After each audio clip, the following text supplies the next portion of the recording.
Though only 2 Bond girls have captured Bond's heart, many have caught his eye. Due to their sartorial senses, the Bond girl is a key component of the Bond franchise in terms of story and visual narration.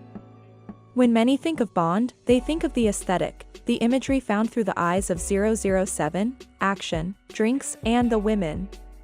Uniquely, the term Bond girl is applicable to many women who may possess similar characteristics and codes of dress, from backless gowns and bikinis to uniforms and suits. However, they are individuals who exhibit distinct traits and tropes.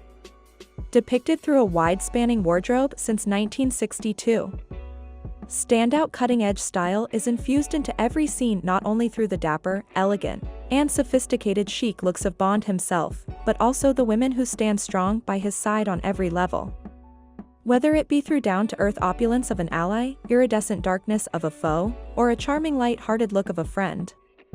With the Bond girl not holding a single semblance, but a multitude of appearances channeled through the classic codes of dress the Bond girl sports, the fashion of the Bond films is adapted to each girl.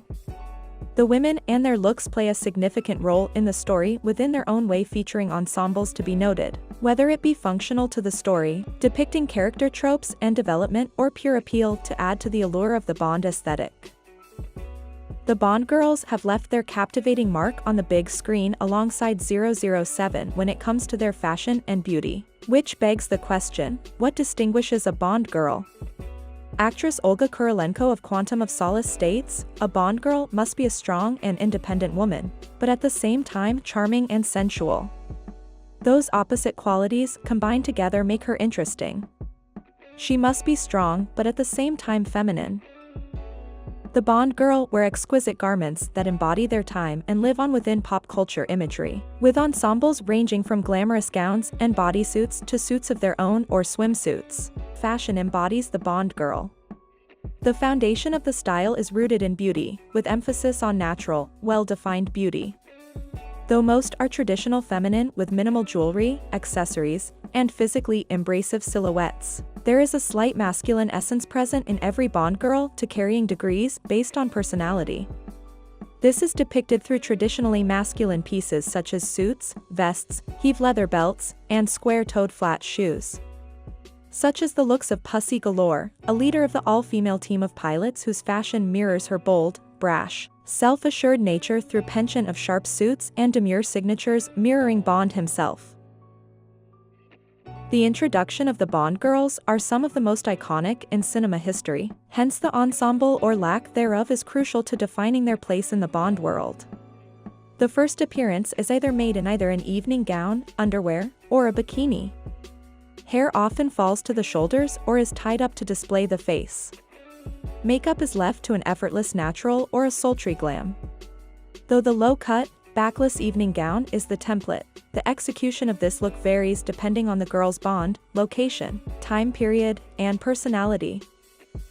Ranking in at third is Elektra. King of the World is not enough. Her evening wear is complex and nuanced, symbolizing both desire and seduction in hand with glamour and prestige. It is one of the most iconic costume pieces showcased in the Bond franchise.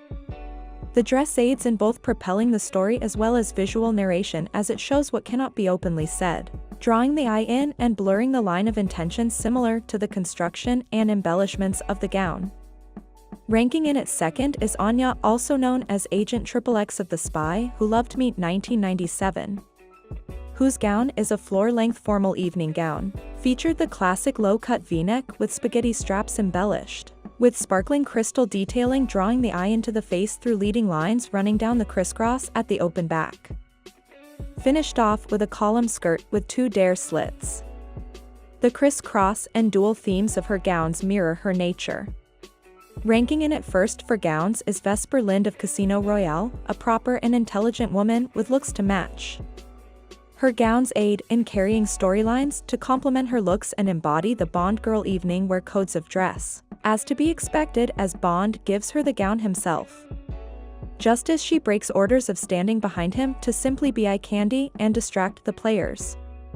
She is the first Bond girl to Lynd, is the first to break the Bond girl seduction style and is not ever seen in a revealing ensemble or bikini throughout the film. Instead, she is always seen in more formal garments. The Roberto Cavalli purple silk dress conveys this through stylistic effect by symbolizing both determination and serenity, as well as loneliness and melancholy. This is the dress Vesper wears out and to cry in the shower, originally supposed to be in underwear. The dress pulls together the scene for a realistic, vulnerable, down-to-earth depiction of emotion that lays the foundation for another side of Bond to be shared. Alongside the emblematic evening wear entrances are the archetypical first appearance in bikini moments. The swimsuits of the Bond girls have been the most famous in cinema history and serve as inspiration for swimwear to this day. Ranking in at third is Domino of Thunder, whose soft dual-toned Brigitte Bardot-esque style embodied the traits James Bond prefers in a woman: bright, comical, sexually assertive, and brave. Her complexity and duality is displayed through the use of line executed in black and white, even in her extensive swimwear. She sports a dynamic black and white bikini as well as a twist mesh black one-piece that carry the Bond girls' codes of dress, as well as her own agenda. Ranking in at second is Jinx of Another Day to Die, who emerges from the sea in a vibrant orange bikini produced by Iris, adorned the white belt and a dagger upon her hip. The bikini captured the Bond girl in the contemporary age in a radiant manner. In an interview with Ebony in November of 2002, the actress stated, "She's the next step in the evolution of women in the Bond movies. She's more modern and not the classic villain." She also said that Jinx is fashionable. "She's fashion-forward, very sexy and takes fashion risks, and I love her for that." Ranking in at number 1 is Honey Rider of Dr. No. The actress and costume designer Tessa Prendergast collaborated on the two-piece bikini featuring a bra top and matching triangle bottoms in an ivory cotton.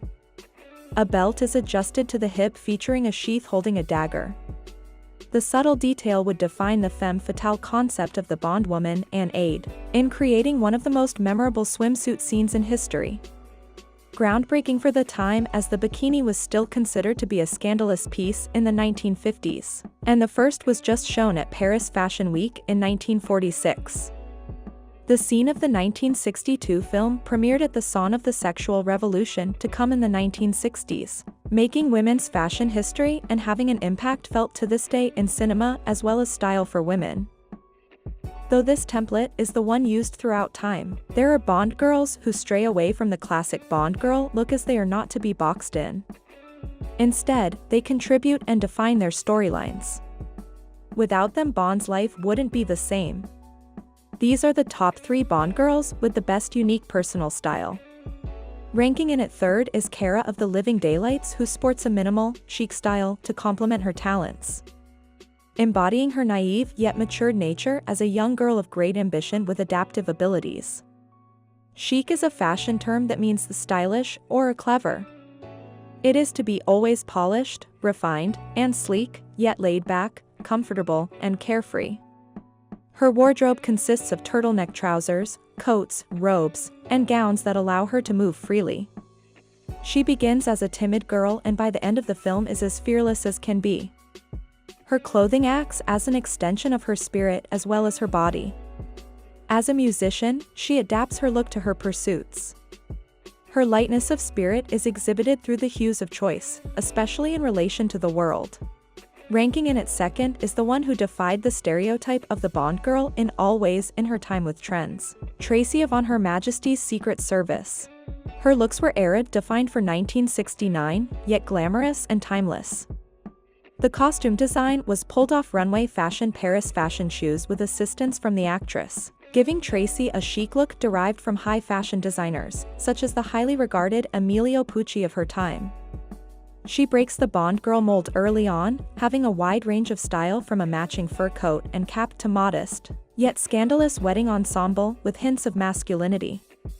She defines her own codes of dress, often sporting 1 or 2 color tones in unison with her complexion that hug her body lines, until dealing with complexities where her outfits begin to become multicolored and overpower her body in terms of silhouette. She is a Bond girl who isn't just Bond's woman or a plot device, but a true individual. Ranking in at first is Mayday of A View to a Kill, played by Grace Jones, who brought designer Azzedine Alaya into the world of Bond, who worked with costume designer Emma Porteous to give Mayday's striking looks, taking note of 80s glamour with an edge and elevated elements that are avant-garde. High fashion to the point of art for every look. Rather than the Bond girl codes of dress, Mayday wears a hooded Alaya bandage dress, sleek catsuits, leather blazers, biker jackets, sunglasses, over-the-knee boots, and daring suits. She defines sartorial motifs that hold an androgynous appeal, such as slinky jersey dresses finished off with defined shoulders, and a slit over the classic Bond girl dress silhouette, for example. Iconically, she sports a bodysuit, leg warmers, and boots that are fashion-forward during a fight sequence. Mayday's style is the most cohesive in her own right, stylistically sound, and eye-catching. This closes the ranking and analysis. In conclusion, the look of the Bond girl is a template by which garments are styled for a woman to breathe life into. She wears the garments, it never wears her. Showing how true style, even if another dresses similarly, comes from within, as everyone has their own special beauty to be showcased and appreciated. Hence producing the alluring, captivating aura where fashion embodies the person within an aesthetic. I hope you enjoyed this video. If you did, please subscribe, like, turn on notifications, and comment. Thank you so much for watching.